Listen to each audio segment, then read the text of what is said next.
Good morning and welcome. Thank you everyone for joining us for this morning session on mainstreaming ecopreneurs. We'll spend the next 45 minutes or so sort of defining what that means, talking about some of the innovations that we're seeing, particularly in the climate tech sector. And my name's Suzanne DiBianca. I'm the Chief Impact Officer at Salesforce. And I'm joined today by an incredible panel that I'll introduce briefly, and then we'll get into the conversation. So to my left is the Honorable Prince Max of Liechtenstein, Chair of LGT and founder of Lightrock. To his left is Pullman Lowe, who is the chair of the Royal Hotel Group. You have so many jobs. When I was researching you, it's really incredible. But all connected to sustainability. All connected to sustainability. Also founder of the Alpha Trio Capital Fund, and many more things I hope that you'll get into. To her left is,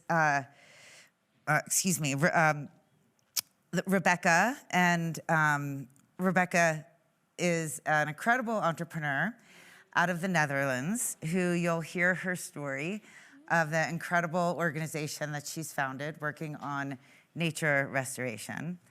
And finally, to her left is Professor Arun Majumdar, who is the founding dean of the Stanford School for Sustainability, the John Doerr School. It's been about a year in the making, I believe.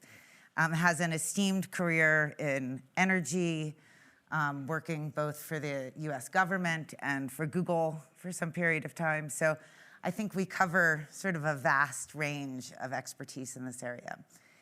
And I thought a good place to start would be sort of a definition of ecopreneurship. What does that mean? How are people operationalizing it in their various roles? And Prince Max, I thought I'd start with you as someone who really kind of grew up in the traditional financial asset space at JP Morgan for many years, and then at LGT. And I'm curious about the shift that you've made into impact investing and how you think of ecopreneurship. And I know Lightrock is not specific to climate tech. It's one part of what you do. But I'd love to hear how you're thinking about it and what you're excited about. Well, I might be the wrong person to ask that question, because when I read ecopreneurship, I think I probably read it for the first time.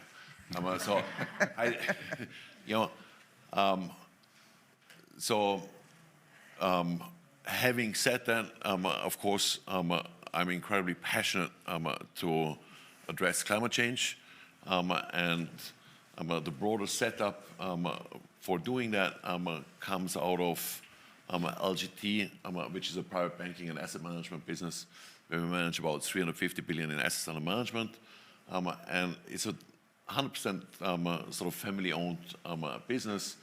And at some point we decided to set up a philanthropic effort that is called LGT Venture Philanthropy, that in its initial sort of purpose was meant to invest capital in organizations that create positive impact on different dimensions, including climate change. And we invested both in for-profit organizations, trying to be catalytic, but also in non-for-profit organizations and helping to scale them. Having invested in the for-profit organizations and having seen them sort of develop quite nicely, and some of them we still have in our portfolio, we decided to actually scale that effort and establish a separate platform, an impact investing platform that we have branded Lightrock.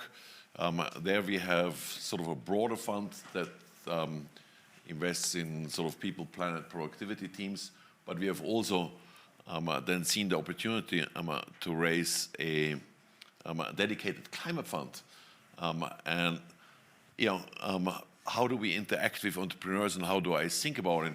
If you want to be successful in private equity, it's all about sort of identifying the right sort of business models and investment and teams, management teams, entrepreneurs often, but just entrepreneur is sort of critical, but there need to be people who can build teams. And so for us, as we raised that climate fund, what was critical is to develop a lot of domain expertise in key areas. And so one of the obvious ones has been battery technology, because electrification, of course, is sort of one key way to decarbonize, which is critical. And so, so we have done a lot of deep dives in that sector and looked at a lot of the opportunities. And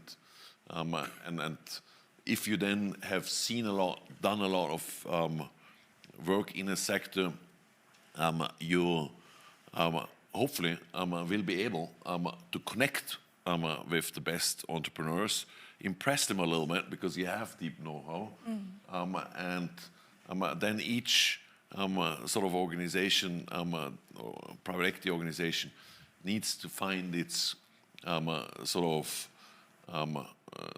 I would say, a point of differentiation. And at LightRock, having formed only recently, we have taken the impact dimension into the very center of what we're doing. And I think that goes down well with a lot of the young entrepreneurs. But it's, of course, not sufficient because you need to have all the traditional private equity skills. And so after having, identified the best opportunities, having the funnel set correctly, and then hopefully negotiating a good sort of investment, it's then all about helping those entrepreneurs to scale and be successful with capital, but also by the network that you bring to the table. And there, I think we're also quite differentiated because we're a little bit broader, and we have a sort of a strong presence also in the global south, because we felt that capital into Africa, into Latin America, into India is going to be disproportionately more impactful if successful than in Europe and the US, where the additionality of our efforts is probably not quite the same. So I stop here. No, I think it's very good what you're saying, and I know these entrepreneurs really appreciate, in addition to the capital assets, the human assets, the network assets. I think, these are really important, whether, for example, you're working with battery companies or you're working with nature companies. I think it's been very interesting for me to see all the traditional investors who have gotten into this space in the last 10 years. And that's, largely because we can, do well by doing good, as they say. These are companies that are solving big problems, but also, making good returns. So really appreciate LGT getting into this space in this way. And Pullman, I'll turn to you next, both with your hat for Alpha Trio and the Climate Fund. I'd like to learn a little bit more about that.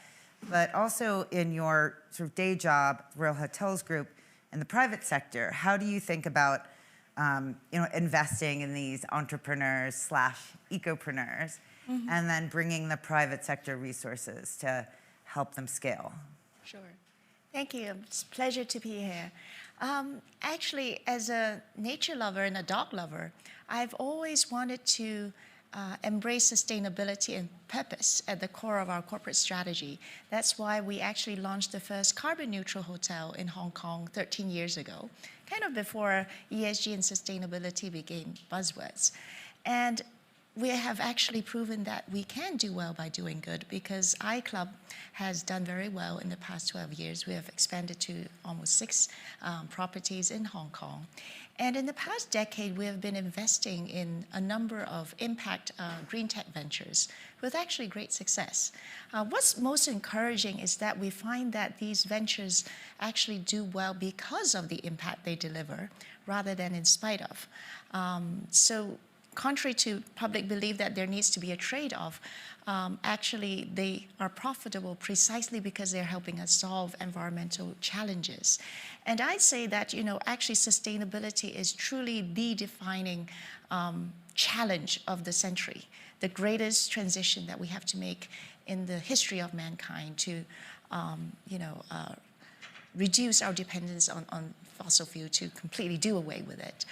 But it can also be the greatest opportunity in that we are obviously the problem, but we can also be the solution by empowering those innovations that can help us with the acceleration of this transition. And that's why I've established Alpha Trio Capital with the mission to empower those disruptive solutions. And our thesis is very simple, that the next wave of unicorns ought to be green tech ventures that help us solve these existential challenges.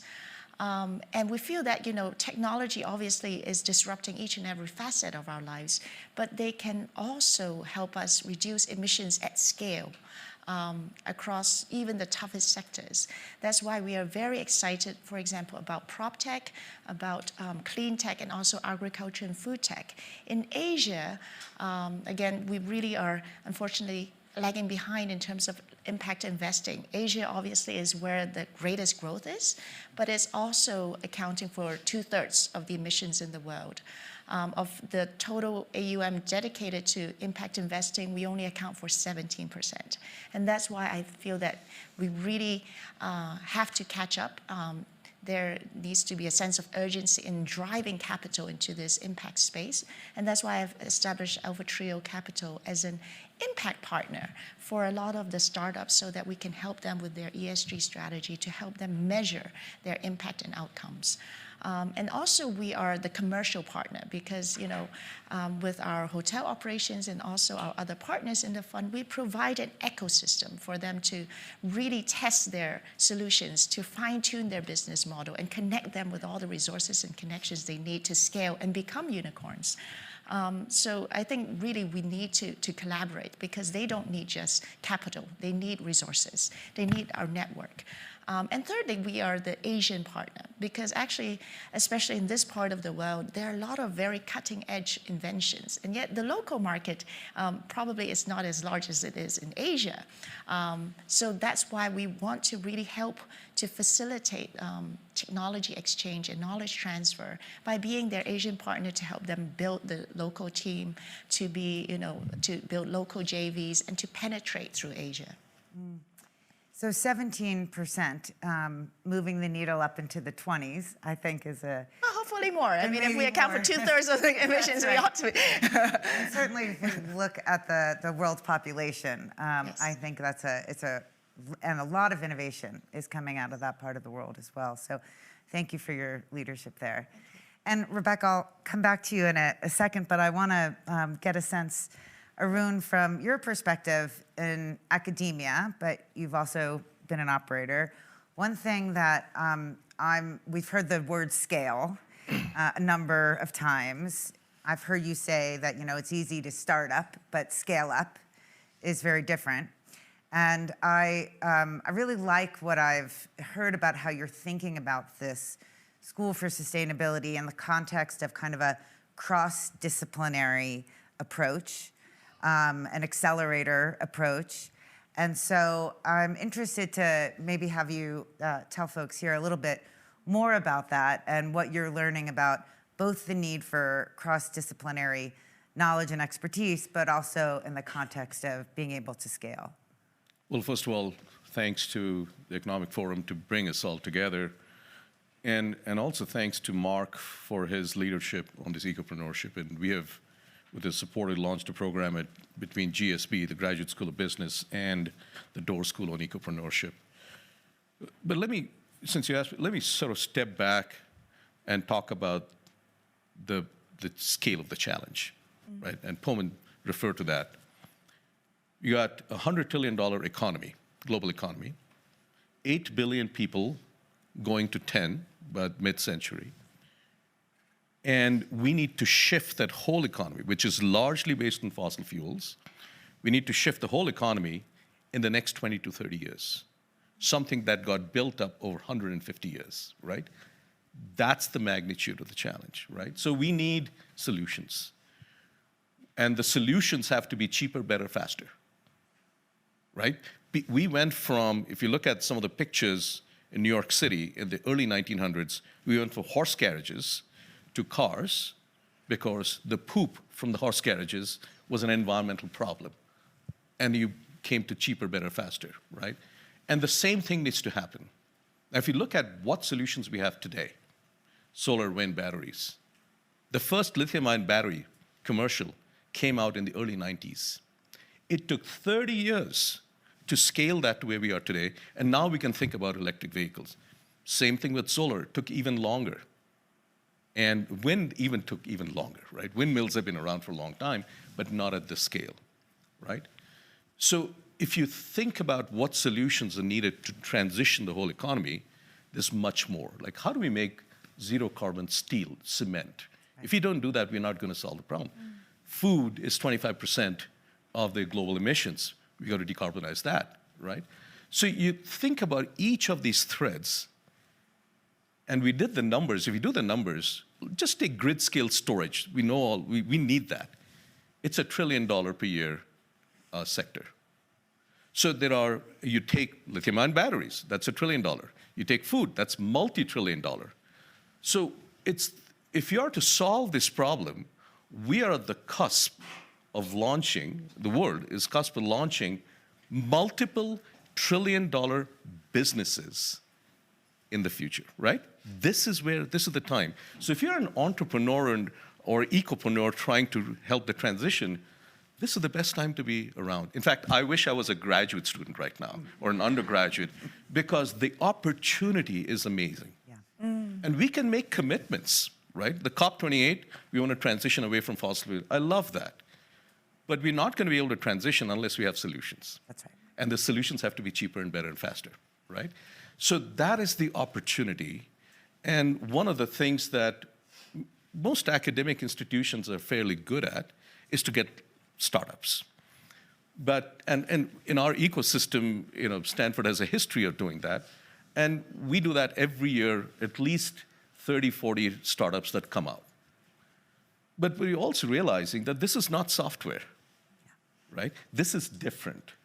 If you're going to solve this problem, you could be a social entrepreneur or a commercial entrepreneur. There's an economic issue, there's a cost, there's steel, cement on the ground. And so thinking about scale from the beginning, I think is a very important factor. Otherwise, it's not just a go-to-market strategy. Mm-hmm. It is go-to-market and scale in the next 10 years. How do we do that? Which means if you think about any business or any entity at scale, economy-wide or global scale, you have to worry about what are the supply chains? What are the policy barriers, policy levers? What are the markets, if there's? How many people do you touch, right? Is there public acceptance? Are there ethical issues? Are there unintended consequences that come out of this? Because we are living in the unintended consequences of the 20th century, right? So we have to look at that comprehensively. And this is not just an engineering or a business school or law school. This is the holistic view of thinking about new entrepreneurial activities that not only takes it out of Stanford or any other academic institution, but and innovations coming out, but takes it to scale so that you have a roadmap ahead. That's what we're trying to do.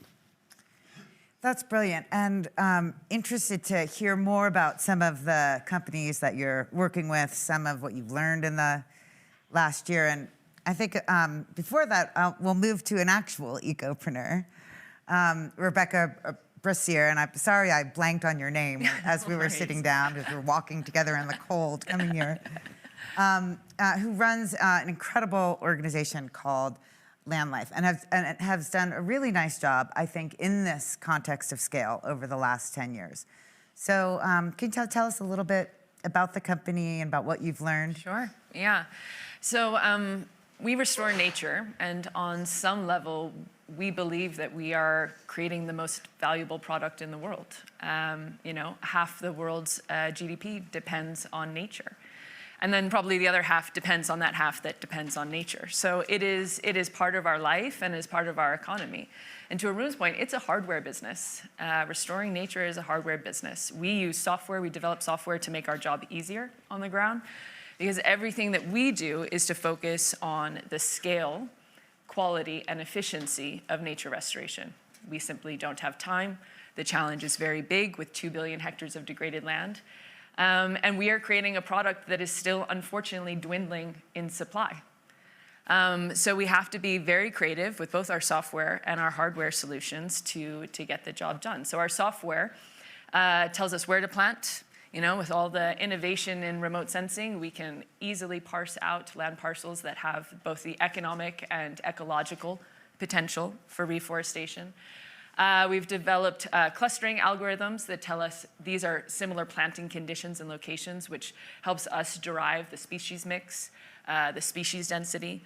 And this we can do from behind our desk, and it makes our job faster and more focused, because the real hard work is on the ground. And I think that one thing we all need to remember is that we're not going to solve the climate crisis from behind our computers. It is going to ultimately lead to action on the ground.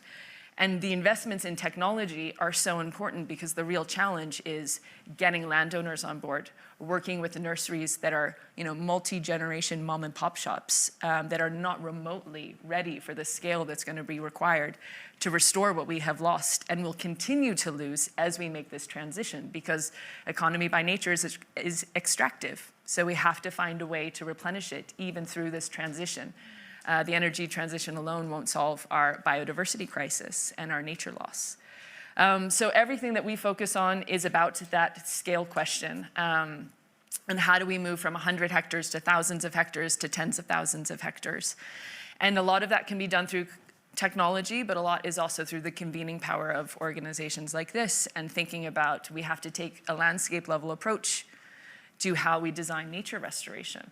Well, that sounds great in theory, but a landscape level approach means you're crossing multiple different landowners with multiple different land uses, and you're trying to explain to them how this organism needs to traverse across properties because it ultimately benefits our economy. That is very abstract, and that is very hard to communicate to landowners. And so it is that effort that is going to be hyper-local, but needs to be at scale in order for us to continue to make this transition and survive all of these changes that are happening in our different biomes. And, you know, putting people at the center is really critical, I think, as we think about all of these solutions. And as you and I were walking over and talking about having to baseline projects, Yeah.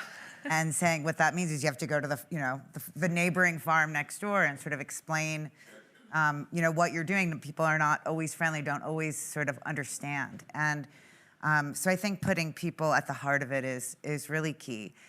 You talked a little bit about collaboration. I know you're here with Uplink. I'm a big fan and supporter of Uplink. Just before we move on, I was hoping you could describe what Uplink is and what its value it's provided to you as it relates to sort of network and people. Absolutely. So Uplink is a program sponsored by the World Economic Forum, as well as Salesforce and Deloitte. And it finds ecopreneurs or new entrepreneurs in what they believe will be the new economy. And that's where I think, you know, in 15 to 20 years, to your point, it won't have a special title around ecopreneurs. We are going to be mainstream entrepreneurs because we are creating the new jobs. We are creating the solutions at scale to address some of the world's biggest challenges.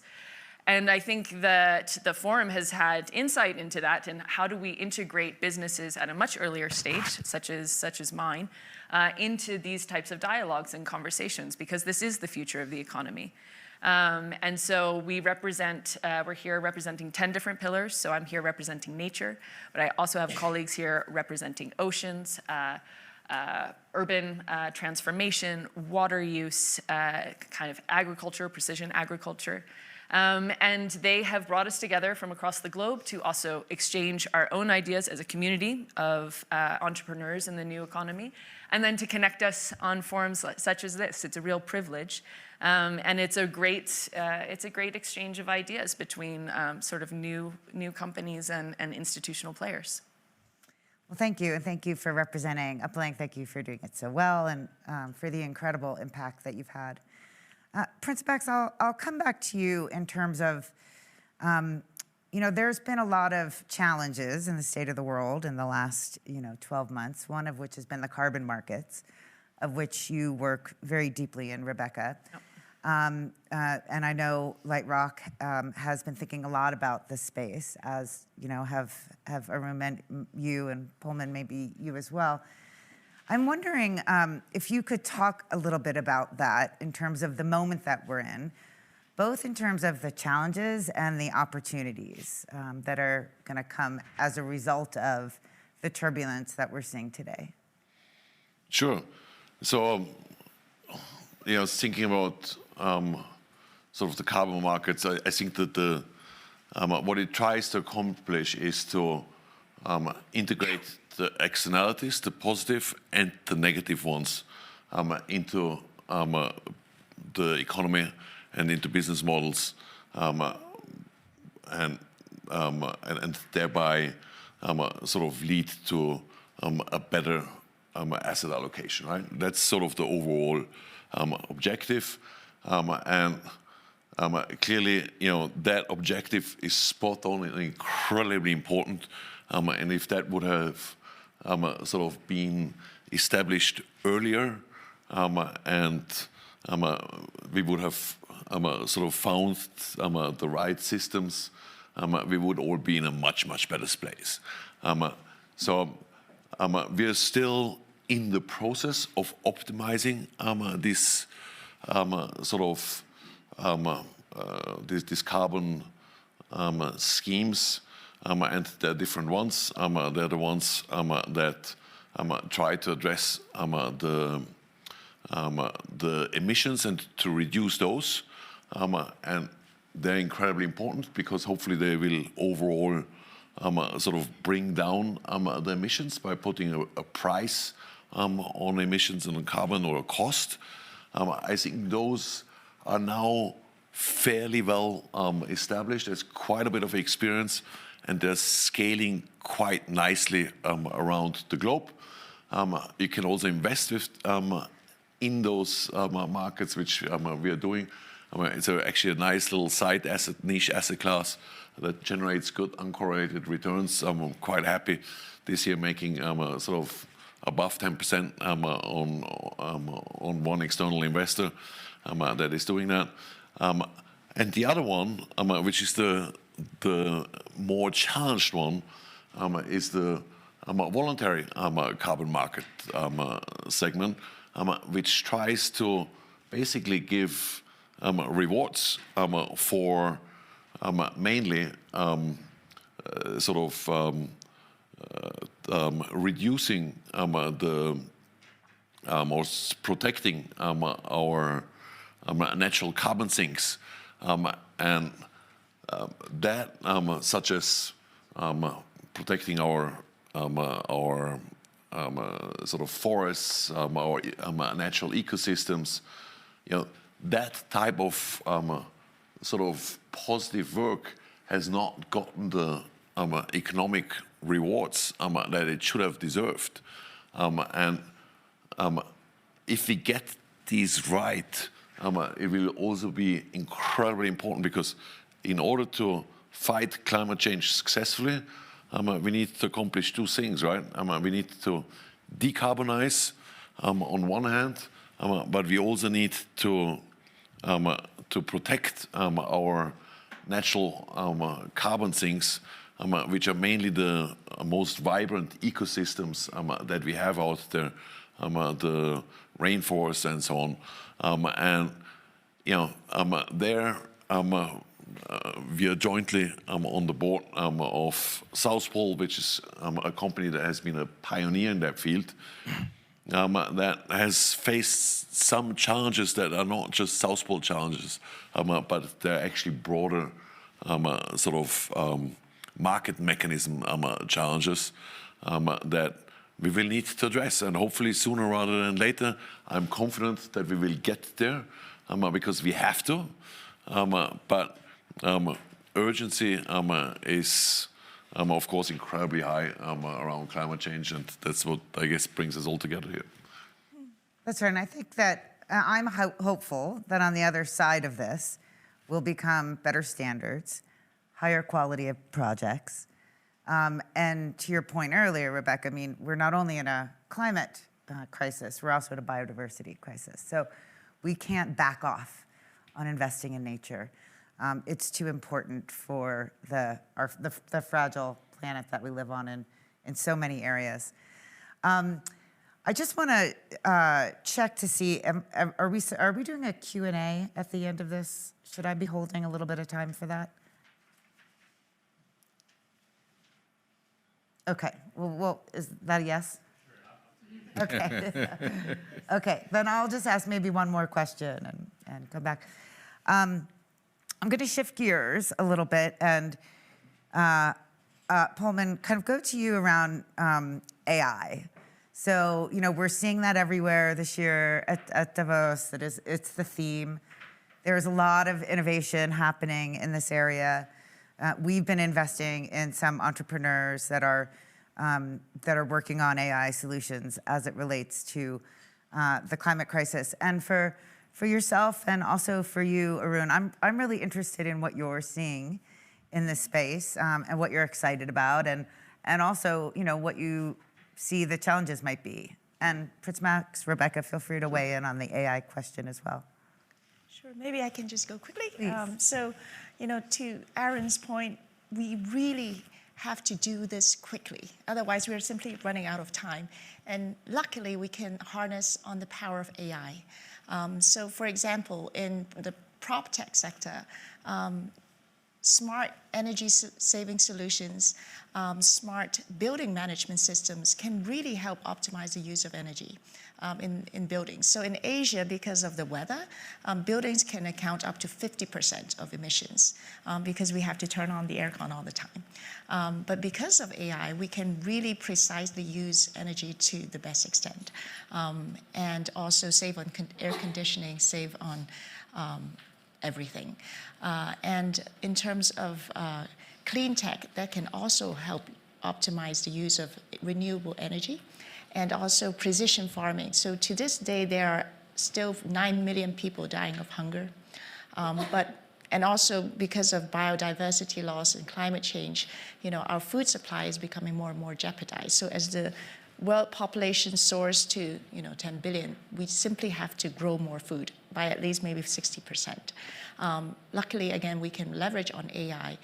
So we've been investing in precision farming solutions and also alternative protein to feed the world without all the emissions. So through AI, we can basically grow more food, up to 30%, with the use of less resources like energy and water, because we can integrate all the field data with satellite, with weather data, so that we don't have to use as much water.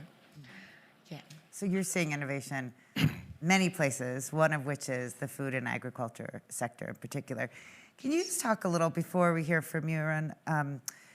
I read about the work that you've been doing with the metaverse, and you talked about a carbon neutral hotel. I think that's a very interesting use of AI in my view. So I just wanted to hear a little bit more about what that is, why it's important, and how it really educates your customers in you know, thinking about how and where they're staying as they travel. So I feel that a lot of times at forums like these, we are focused more on the extrinsic motivational factors. So we are trying to foster, you know, private-public partnerships to create these incentives to do good, right? Or there are lots of regulations that for the ESG reporting, et cetera.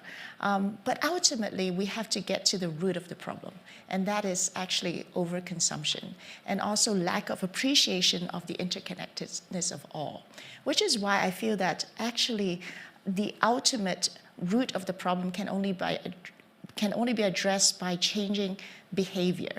And what it takes is, again, to appreciate the fact that we are all in this together. And that's why, for example, in our hotel rooms, we have some nudges to encourage our guests to forego, say, towel, to forego housekeeping, and also the use of plastic bottles. For plastic bottles, I thought it is an interesting piece of data to change. Before we started using water filtration systems, our hotels alone in Hong Kong, we have 12 hotels, we actually consumed over 3 million plastic bottles a year.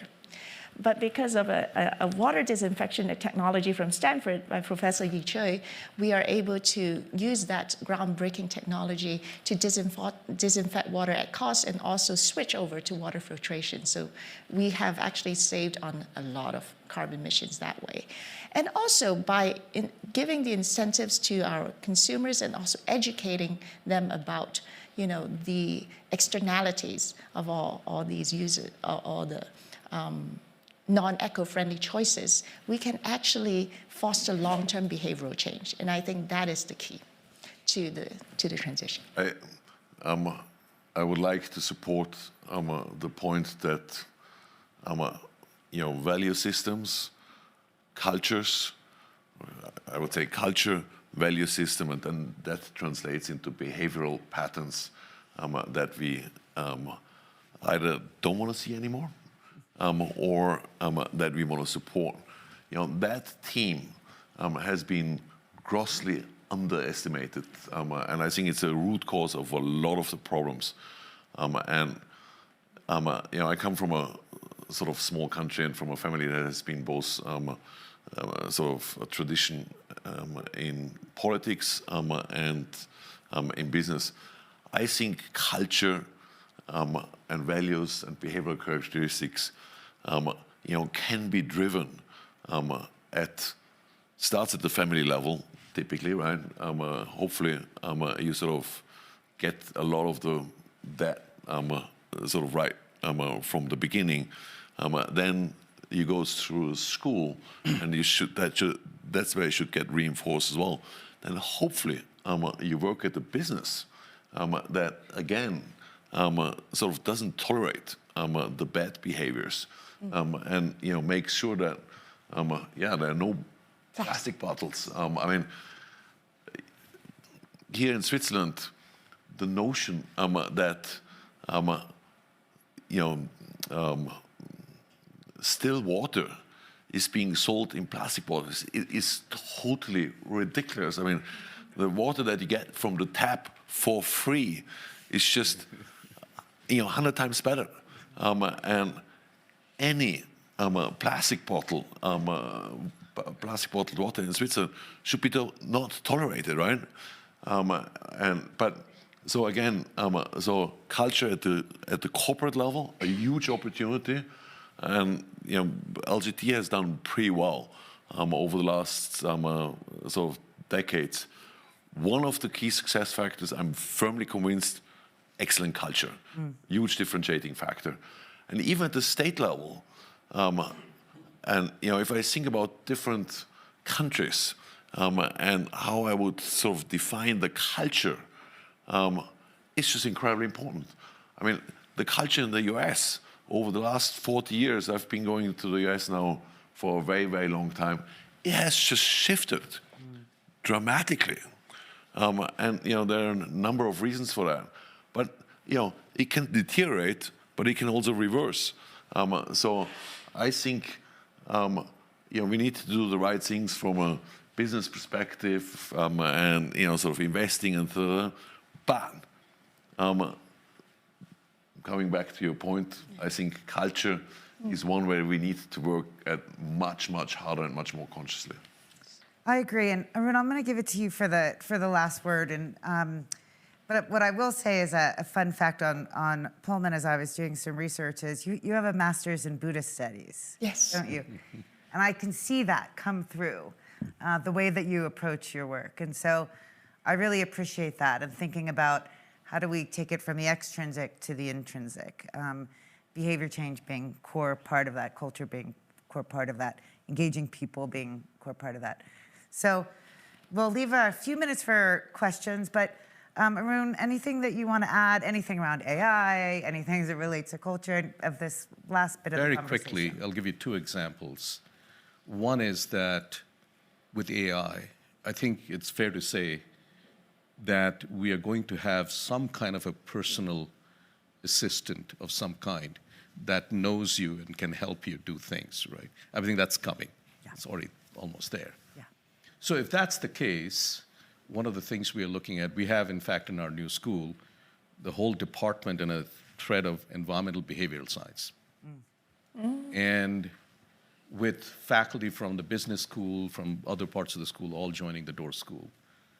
And one of the things we're looking at and talking about culture, indigenous cultures, people who live on islands, they had to be sustainable. Otherwise, they had to leave the island, right?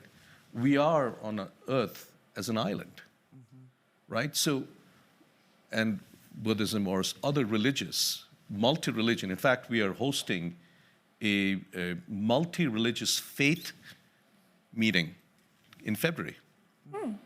And to see what are the lessons learned from those cultures, and that can be embedded in your personal agent that could help you and nudge you the right way. This is something that we'll be looking at. The other thing, going back to carbon markets, we all talk about net zero. Right? What does net zero mean? We have to suck it out somewhere. If you want to have financial transaction out there needs to be assurance. There needs to be certainty or known uncertainty in what you do. So what we have now are the technology, like for example in the private sector, Planet Labs, that they're scanning the Earth in hyperspectral imaging on a daily basis, right? Now, we have ChatGPT for language. Right? So large language model, essentially we have the data for every text that humans have ever written already built in to our large language models. We don't have that for images yet.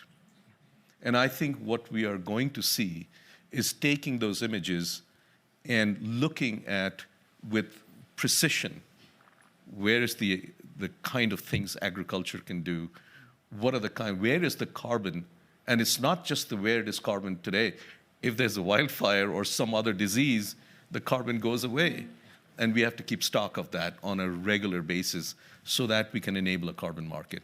And I think we're going to see AI being driven towards those where you don't have to have the knowledge base of how to program in Python to be able to get to that, but you should be able to do what you're doing for language, you should be able to do for images. Yes. And I think that interface is going to be developed so that you can just query images and say, okay, tell me where all the eucalyptus trees are around the world and what's the height. And you should be able to get that answer from satellite imagery without being able to program. And I think that's coming. And I think that's the future and it'll, in carbon markets and biodiversity and more. I think it's very exciting. I agree, and I think that, there's nothing that builds trust like transparency. And so this is our opportunity, and able to do that with imaging and others. In the few minutes we have left, questions, please? Thank you. Thank you. Thank you for the amazing insight to the speakers. My name is Nicholas. I'm part of the Global Shapers community from the World Economic Forum, representing the Dar es Salaam hub. It's quite interesting when you talked about scaling up, right? And my perspective is that scaling up is really context-driven, right, and has proved to be a challenge. So is there a strategy or insights that you can give us, or a success story that has helped to scale up different entrepreneurial initiatives across borders in different contexts? Thank you. Yeah, from my experience, sort of scaling up is a challenge that differs sort of from business model and activity to activity, right? Yes, sort of capital can be a constraint, and especially if the volatility of the capital markets is as significant as we have seen it over the last couple of years, that's not helpful, right? But I do think that sort of capital is key, and then the other sort of aspect about scaling is just building strong execution capability.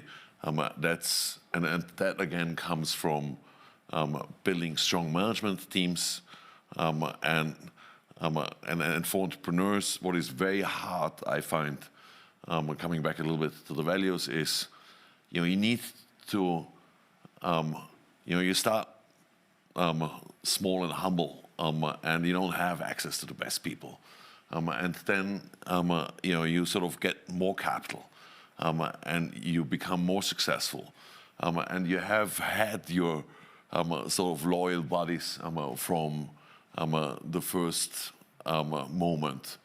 But when you have grown to the next level, you need to be dedicated to the broader overall mission, and you need to bring in the better people. And those sometimes then, the CFO for a business that has sort of 20 million revenues is going to be different, most likely, than the CFO that has been around at the very beginning.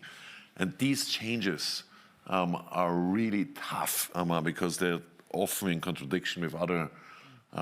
So that's where sort of good boards, good investment, good coaching can help the entrepreneurs to make these moves. The best entrepreneurs do it quite well themselves. But scaling comes down to availability of capital and